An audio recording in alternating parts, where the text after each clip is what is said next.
ধীরে ধীরে প্রভু আমার সেই ভক্তের কাছে এসে দাঁড়িয়েছে। যেই না দাঁড়িয়েছে করজোড়ে প্রভুকে প্রণাম করলেন। গৌর হরি বললেন, কে তুমি? এইভাবে দূরে দাঁড়িয়ে আমার দিকে তাকিয়ে কাঁদছো, কি নাম তোমার? পরিচয় দাও। প্রভু, আমার নাম গোবিন্দ ঘোষ। কোথা থেকে এসেছো? অগ্রদ্বীপের মাটি থেকে। কার কাছে এসেছো? তোমার কাছে। কেন? দয়াময়, জীবনে যা কিছু ছিল সর্বস্ব পরিত্যাগ করেছি। আমার একটা বাসনা, আমি তোমার সঙ্গী হতে চাই। যেই না গৌর হরি শুনেছে কথাটা বলছে, সে কি আমার সঙ্গী হবে? আমার সঙ্গী হলে তো জীবনে কষ্ট পেতে হবে। যারা আমার সঙ্গী হয় তাদের সারা জীবন কষ্ট পেতে হয়। আমি তো পথে পথে ঘুরে বেড়াই, আমার সঙ্গী হলে তাকেও পথে পথে ঘুরতে হবে। সারাক্ষণ কৃষ্ণ নাম করি, তোমাকেও আমার সঙ্গে নাম করতে হবে। কোথায় অন্ন জুটবে, কোথায় তৃষ্ণায় পিপাসায় পাবে, জল পাবে, তার কোনো ঠিক ঠিকানা নেই। কষ্ট করবে কেন? দিব্যি তো ঘরে ছিলে, ভালোই ছিলে, কি গো মা, তাই না? আমরা তো সবাই সুখ কামনা করি, কষ্টকেও কামনা করি। চাই ভগবানের কাছে কষ্ট চাই, সুখ দাও, শান্তি দাও, এটাই আমরা কামনা করি। তা ভগবান বলছে, যারা আমাকে ভালোবাসবে তাদের সারা জীবন কষ্ট করতে হবে। বলুন দেখি, কার মাথা ভেঙে চাল পড়েছে যে শুধু শুধু ভগবানকে ভালোবেসে কষ্ট ভোগ করব? ডাকবে ভগবানকে? বলে না, এত কষ্ট পেলে কেউ ডাকবে না ভগবানকে। কিন্তু যে প্রকৃত ভক্ত হবে সে হাজারো কষ্ট পেলেও গোবিন্দকে ছাড়বে না। তার প্রমাণ মহাভারতে আছে।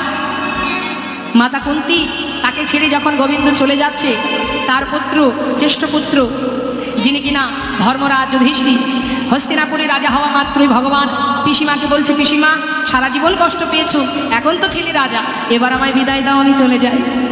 সারা জীবন বনে বনে কাটিয়েছো, কত কষ্ট করেছো, কত যন্ত্রণা পেয়েছো, আর তো যন্ত্রণাও নেই, কষ্টও নেই। তোমার ছেলে হস্তিনাপুরের রাজা, তুমি রাজমাতা, অনেক সুখ, সর্বসুখে সুখী হয়েছো, তাহলে এবার আমাকে বিদায় দাও, আমি যাই। কথাটা একটু মন দেবেন মা। যেই না বলেছে কুন্তী পিসিমা চিন্তা করছেন, যতদিন কষ্ট ছিল কৃষ্ণ আমার সঙ্গে ছিল, আজ কষ্টের অবসান ঘটেছে তাই কৃষ্ণ চলে যাচ্ছে। তাহলে কোনটা পাওয়া উচিত আমার? এই রাজ সিংহাসন, এই গোটা রাজত্ব, নাকি আমার কৃষ্ণ? কোনটা চাইবো? কৃষ্ণ পেলে দুঃখ পেতে হবে, আর সোনার সিংহাসনে বসলে সুখ পাওয়া যাবে, কৃষ্ণ হারা হতে হবে। আমরা কি চাইবো মা? আপনারা কি চাইবেন? আমরা তো সুখ চাই না, কষ্ট তো চাই না। কিন্তু কুন্তী পিসিমা কি করলেন? কৃষ্ণকে বললেন, কৃষ্ণ, যে সোনার সিংহাসনে বসলে তোমাকে হারাতে হবে, সে সিংহাসন আমার দরকার নেই, চাই না সে সিংহাসন। তার জন্য সারা জীবনে যদি কষ্ট পেতে হয় তাতেই শান্তি। জীবনের অনেক সময় কষ্টে বনে জঙ্গলে কাটিয়েছি, তথাপিও তুমি তো আমাদের সঙ্গে ছিলে। আমার 5 পুত্রের সঙ্গে বন্ধুর মতো ছিলে, দুঃখে সুখে ভালো মন্দে সব কিছুকে সমান করে ভাগ করে দিয়েছো তুমি। যেখানে তুমি আছো সেখানে ভয় কোথায়? সে কষ্ট তো কষ্ট নয়, সে দুঃখ দুঃখ নয়, যেখানে গোবিন্দ আছে। তাই সিংহাসনে বসে সারা জীবনের মতো কৃষ্ণ হারা হতে আমি পারবো না। ভীম দাঁড়িয়ে বলছে, মা তোমার কি দুঃখ পেয়ে স্বাদ মেটেনি? সারা জীবন তো কষ্ট করলাম, একটুখানি সুখের নাগাল পেতে না পেতেই তুমি আবার দুঃখ চাইছো। মা বললেন, ওরে ভীম, তোর মুখে এমন কথা মানায় না বাবা। যে সুখের মধ্যে কৃষ্ণ থাকবে না সে সুখ কি তুই চাস? যুধিষ্ঠির, নেমে আয় বাবা, নেমে আয়। ওরে ওই সিংহাসনে বসলে কৃষ্ণ হারা হতে হবে। ভগবান কৃষ্ণচন্দ্র দেখলেন যে এত বড় প্রাসাদ দিলাম, রাজ সিংহাসনে দিলাম, তথাপিও পিসিমা আমাকে এত ভালোবাসে যে সব ত্যাগ করতে চাই, কিন্তু আমাকে নয়। এটাই তো প্রকৃত ভক্তের লক্ষণ মা। ভক্ত কখনো ভগবানকে ছেড়ে থাকতে পারেন না। তাই কুন্তী পিসিমার কথা মতো কৃষ্ণ চিরতরে আজ বাধা পড়ে গেলেন ভগবান কৃষ্ণচন্দ্র। পিসিমা, তোমার ভালোবাসায় আমি চিরতরে বাধা। এই তো গোবিন্দ ঘোষ বললেন, ও দয়াময়, জীবনে কষ্ট আসুক আর সুখই আসুক, আমি যখন নিজেকে তোমার চরণে সঁপে দেব, তাহলে আমার জীবনে কষ্ট এলে সে তো তোমার কষ্ট, আমার জীবনে সুখ এলে সে তো তোমার সুখ। তুমি যেমন ভাবে আমায় রাখবে আমি তাতেই খুশি। তবু তোমার কাছে একটি বাসনা, যেন তোমার সঙ্গ ছাড়া করো না, তোমার চরণে আমায় দাস করে রাখো। আমি তোমার চরণে দাস হতে চাই। দুঃখ কষ্ট দেবে, কোনো দুঃখ নেই যদি তুমি থাকো আমার কাছে। বাধা পড়ে গেল মা। ভগবান ভক্তের কাছে বাধা পড়ে গেল। আচ্ছা, তুমি আমার সঙ্গী হবে তো? ঠিক আছে, তাহলে আজ থেকে তুমি আমার সঙ্গী।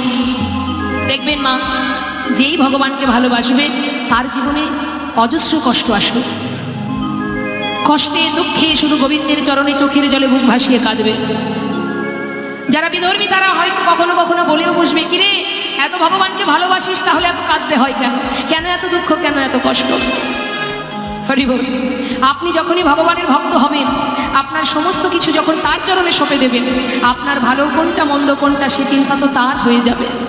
কিভাবে আপনি চলবেন সেটা তার ইশারায়, আপনি কি করবেন সেটা তার ইশারায়। যখন নিজেকে তার কাছে সঁপে দেবেন, আপনাকে রক্ষা করার দায়িত্ব তার, আপনাকে ভালো রাখার দায়িত্বও তার। কষ্ট দিলে সেই দেবে, আবার ভালোবাসলে সেই বাসবে। হরি বল। তারই প্রমাণ দেখুন, আজ এই লীলা থেকেই আমরা জানতে পারবো মা। এই লীলা থেকে আমাদের শিক্ষা হবে যে ভগবান কি চান এবং কি করেন। গোবিন্দ ঘোষ যেই না সঙ্গী করে নিলেন, তাকে প্রভু বললেন, গোবিন্দ তুমি যখন আমার সঙ্গী হতে চাও, জীবনে কষ্ট এলে দুঃখ এলে সইতে পারবে? দয়াময়, এই যে তুমি আমাকে সঙ্গী করেছ, আমি আর কিছু জানতে চাই না। ঠিক, বেশ। আচ্ছা গোবিন্দ, তুমি যে পরীক্ষা শুরু হয়ে গেল কিন্তু মা, একটার পর একটা পরীক্ষা করছে ভক্তকে। গোবিন্দ, নীলাচলে এসেছো, জগন্নাথ দর্শন করেছো? দয়াময়, তুমি কার কথা বলছো? কেন এই যে মন্দিরে দাঁড়িয়ে আছে? আমি তো ওই জগন্নাথের কথা বলছি। প্রভু, তুমি যার কথা বলছো আমি তাকে দর্শন করেছি বটে, কিন্তু আজ আমি সচল জগন্নাথ দর্শন করছি। গৌরহরি বুঝতে পেরেছেন মা ভক্তের কথা, তথাপিও তিনি ভালো করে জানতে চাইছেন, ও গোবিন্দ, সচল জগন্নাথ, এখানে তুমি আবার সচল জগন্নাথ কোথায় দেখলে? হে প্রভু, তুহু জগন্নাথ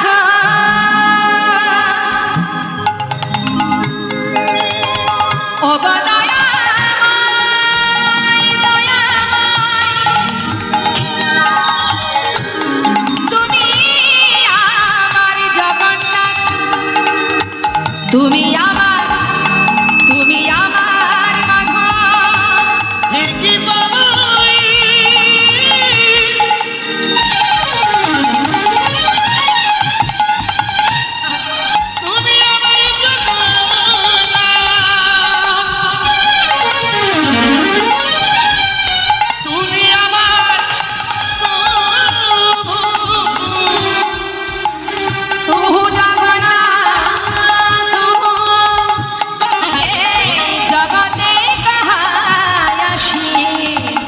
जग बही नाही बोलछा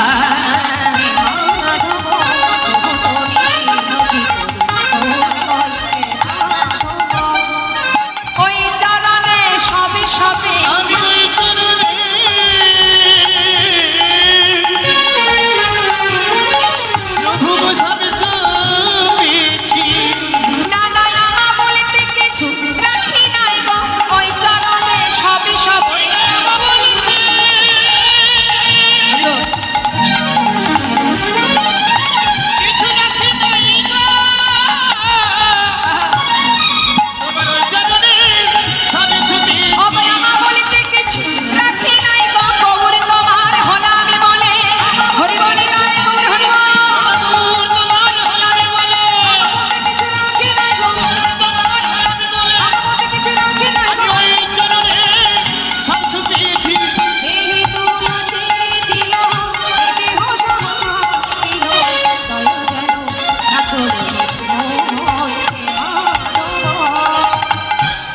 গৌরহরি দেখলেন, না না, ভক্ত তো কিছুতেই আমাকে আর ছাড়বে না। হ্যাঁ, আচ্ছা বেশ বেশ, তুমি আমাকে জগন্নাথ দেখেছো তো?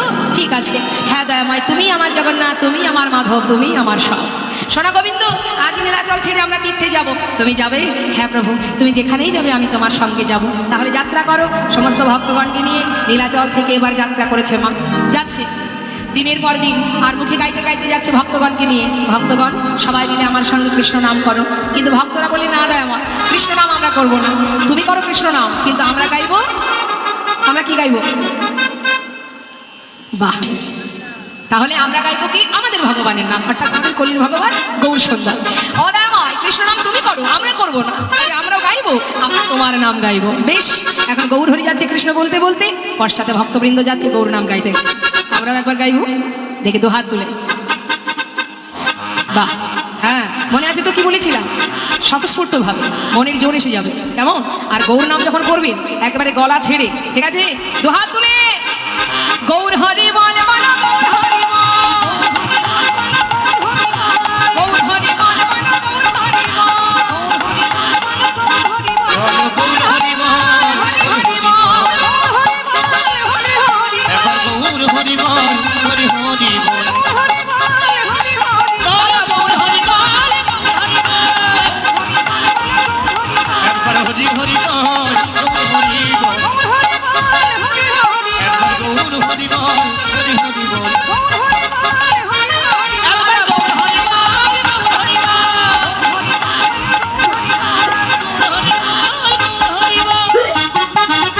হরি বল। সবাই মিলে যাচ্ছে মা নানা তীর্থ ভ্রমণে। পথে যেতে যেতে কি অবস্থা হলো, গৌর হরি কৃষ্ণ নাম করতে করতে অনেক দূরে এগিয়ে গেছে, ভক্তরা সব পিছনে পড়ে গেছে। চিন্তা করছে, ধরুন আমাদের কথাই বলি, আমরা তো লীলার সাথে সাথে যাচ্ছি, কিন্তু প্রভু আগে যাচ্ছে, আমরা পিছনে পড়ে গেছি। যেই না পিছনে পড়েছি, একে অপরকে বলছে, হ্যাঁ রে প্রভু যদি চলে যায়, আমরা তো রাস্তা চিনি না, যদি পথ ভুলে যাই, হ্যাঁ যাবে? এক ভক্ত বলছে, যার নাম জগদানন্দ, সে বলছে যাচ্ছে, যাক না, তিনি তো জানেন যে আমরা আছি পিছনে, আমাদের না নিয়ে তিনি কোথাও যাবেন না। এখন প্রভু আগে আগে যাচ্ছে মা, আর আমরা পশ্চাতে। প্রভু আমার কি করেছেন, একা একা পথে যেতে যেতে হঠাৎ তার পিপাসায় কণ্ঠটা শুকিয়ে যাচ্ছে। প্রখর রৌদ্রের মধ্যে দিয়ে যাচ্ছে, বনের ভিতরে দিয়ে, এত পিপাসা পেয়েছে, পথে যাচ্ছে আর মনে মনে বলছে, হে কৃষ্ণ, কোথাও যদি একটু জল পেতাম, তৃষ্ণা নিবারণ করতাম। ভাবতে ভাবতে যাচ্ছেন আমার গৌর সুন্দর। পথে যেতে যেতে হঠাৎ তিনি দেখলেন কি, একজন গোয়ালা বাঁক নিয়ে বাঁকের শিখায় ঘোলের ভাণ্ড সাজিয়ে নিয়ে আসছে। ঘোল নেবে গো, ঘোল, ভালো ঘোল আছে, ঘোল আহা। নেবে। আমি চেয়েছি জল, কৃষ্ণ কেমন কৃপাময়, আমার জন্য ঘোল পাঠিয়ে দিয়েছে। ও গোয়ালা, হ্যাঁ, বলুন বলুন। ঘোল আছে? আছে আছে। এদিকে এসো, এদিকে এসো। কাছে ডেকেছি, ডেকে যেই না সামনে এসেছে, ও ঠাকুর কিছু বলবে নাকি? হ্যাঁ, আমার একটু ঘোল দাও না, আমার প্রচণ্ড তৃষ্ণা পেয়েছে। ঠিক আছে ঠিক আছে, দিচ্ছি। যেই না বাঘ নামিয়ে এক ভাণ্ড দিতে গেছে, প্রভু বলছে, দাঁড়াও দাঁড়াও, ও গোয়ালা, ওই ছোট ভাণ্ডে আমার হবে না গো, আমার অনেক তৃষ্ণা পেয়েছে, যেটা সবচেয়ে বড় আছে ওই বড় ভাণ্ডটা আমাকে দাও। গোয়ালা মনে মনে এত খুশি মা, চিন্তা করছে, এই ঠাকুর যদি এত বড় ভাণ্ডের ঘোলটা খেয়ে নেয়, তাহলে আর বেশি দূর আমাকে গ্রামে গ্রামে ঘুরতে হবে না, তাড়াতাড়ি করে বিক্রি করে ঘরে চলে যেতে পারবো। খুব আনন্দ, খুশি মনে ছোট ভাণ্ডগুলি নামিয়ে বড় ভাণ্ডটা প্রভুর হাতে দিচ্ছে, আর মনে মনে ভাবছে, হে ভগবান, ঘুম থেকে উঠে কার মুখটা যে দেখেছিলাম, দিন যে এত ভালো যাবে আমি ভাবতেই পারিনি। মনের আনন্দে দিয়েছে, এখন প্রভু সেই এক ভাণ্ড ঘোল পুরোটা সেবা করেছে। খালি ভাণ্ডটা দিয়ে বলছে, ও গোয়ালা, এ নাও, ধরো ধরো, কৃষ্ণ কৃপাময়, তোমায় যেন কৃপা করে। গোয়ালা মনের আনন্দে ভাণ্ডগুলি গোছাচ্ছে, আর ভাবছে, ঠাকুর ততক্ষণে দামটা বের করুক। এখন ভাণ্ড গোছানো যেই হয়ে গেছে, হঠাৎ হাত বাড়িয়েছে দাম নেবে, হঠাৎ দেখছে প্রভু চলে যাচ্ছে। ও ঠাকুর, ও ঠাকুর, ও ঠাকুর। ঠাকুর। গৌর হরি পিছন ফিরে বলছে, আমাকে ডাকছো নাকি? আরে ঘোল খেয়েছো, ঘোলের দাম দেবে না, চলে যাচ্ছ। ঘোলের দাম? হ্যাঁ। ও গোয়ালা, আমার কাছে তো কোনো কড়ি নেই। এ নেই বললে চলবে না। গোয়ালা বলছে, বলো কি ঠাকুর, তোমার কাছে কড়ি নেই? তাহলে ঘোল খেলে কেন? আগে বলনি কেন? কেন বলনি? আমি ঘোল দিতাম না। এখন ঘোল খেয়ে তাও কিনা বড় ভাণ্ডে, এখন বলে কিনা দাম না, অত জানি না, আগে দাম দেবে তারপরে যাবে। সর্বনাশ। প্রভু বলছে, দেখো গোয়ালা, আমি তো সন্ন্যাসী, আমি কড়ি কোথায় পাবো? হায় হায়, ওরা তো পারে। ঘুম থেকে উঠে যে কার মুখটা দেখেছিলাম, এমন হবে জানলে কে বেরোয় ঘর থেকে। এত বড় ভাণ্ডের ঘোল খেয়ে এখন কিনা বলে দাম নাই। কপাল চাপড়িয়ে পথের ধারে বসে বসে কাঁদছে, বলে আগে কেন বলনি? যার কাছে কড়ি থাকে না, তার ঘোল খাওয়ার শখ আসে কোথা থেকে? প্রভু দূর থেকে দেখছে আর ভাবছে, দেখেছো অর্থের জন্য কি করে কপাল চাপড়িয়ে কাঁদছে। কাছে এসে বলছে, ও গোয়ালা, কেঁদো না, দেখো আমি তো সন্ন্যাসী, আমার কাছে কড়ি টড়ি নেই। তবে শোনো, তোমাকে একটা ভালো কথা বলে যাই, পিছনে আমার অনেক ভক্ত আসছে, তাদের কাছে বলো, তারা তোমাকে ঘোলের দাম দিয়ে দেবে। তারা দেবে তো? হ্যাঁ দেবে, তুমি বসো, আমি তোমায় বলছি, তারা দাম দিয়ে যাবে। প্রভু আমার চলে গেলেন, হরি বল। এদিকে ভক্তরা, মানে আমরা তো যাচ্ছি মা, হ্যাঁ পিছনে পিছনে যাচ্ছি, প্রভুকে স্মরণ মনের আনন্দে গাইতে গাইতে যাচ্ছি। মন লাগু রে, মন লাগু রে, মন লাগু রে, মন লাগু রে, মন লাগু রে, মন লাগু রে, মন লাগু রে, হে মন লাগু রে। প্রভু তোহারি চরণে মন লাগো রে। তোমারি চরণে মন লাগো রে, তোমারি চরণে মন লাগো রে। মন লাগো রে, মন লাগো রে, মন লাগো রে, মন লাগো রে, মন লাগো রে, লাগো রে, লাগো রে, লাগো রে, মন লাগো রে। ওই তোমারি চরণে মন লাগো রে। আর তোহারি চরণে মন লাগো রে, তোহারি চরণে মন লাগো রে।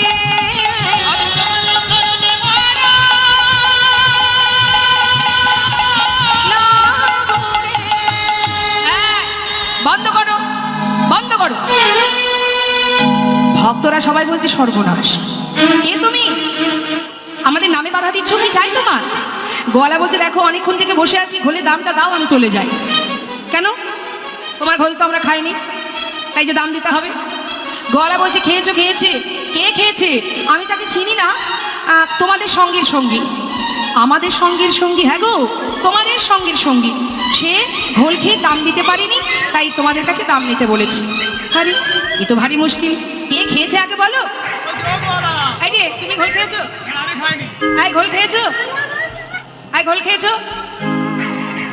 ও মা, আপনারা খেয়েছেন নাকি গোয়ালার কাছ থেকে ঘোল খেয়েছেন? কি হচ্ছে?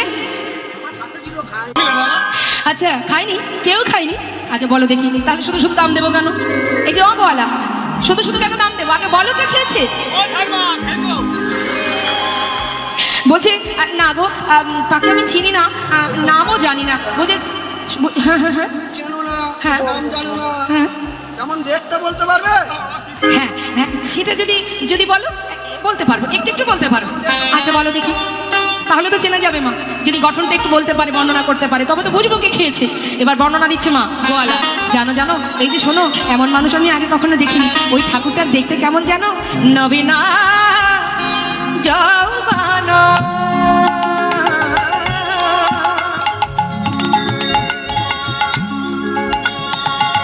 সে যে অপরূপ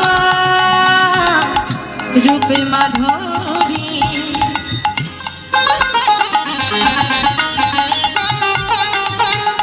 কে বলবো সেই রূপের কথা,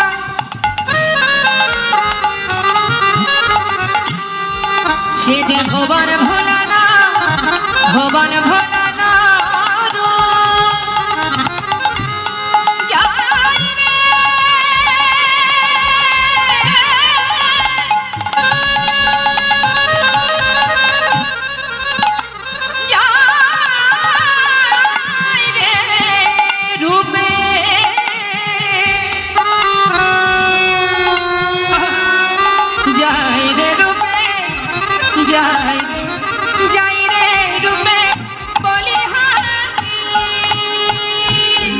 এমন রূপ দেখি না,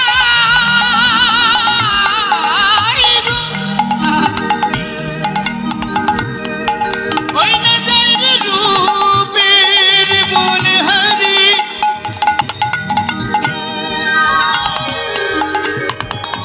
এমন ভুবনে ভোলার রূপ কভু দেখি না। নবীনা যৌবন। নবীন যৌবন মানে বেশি বয়স নয়, 24 বছর বয়সে প্রভু সন্ন্যাসী হয়েছেন, পরিপূর্ণ যৌবন বয়স। বলছে দেখলাম নবীন যৌবন, আর অঙ্গের বরণ সোনার ন্যায়, গলিত কাঞ্চনা। আর পরনে কি আছে দেখলাম জানো? দেখলাম কোটি কোটি দানাবা, দেখিলাম